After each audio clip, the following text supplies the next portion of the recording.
அஸ்ஸலாமு அலைக்கும் வரஹ்மத்துல்லாஹி வபரகாத்துஹு. தினமும் ஓர் இறைவசனம்.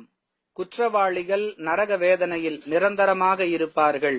திருக்குர்ஆன் அஸ்-ஸுஹ்ருஃப் 43வது அத்தியாயம் 74வது வசனம்.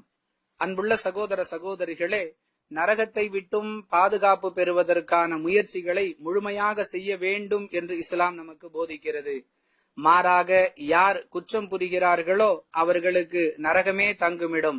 அதிலும் அவர்களுடைய குற்றங்கள் கடுமையானவைகளாக இருக்கும் பட்சத்தில் நிரந்தரமாக அங்கு வேதனை செய்யப்படுவார்கள் என்பதை இவ்வசனத்தின் மூலம் அல்லாஹ் தெளிவுபடுத்துகின்றான்.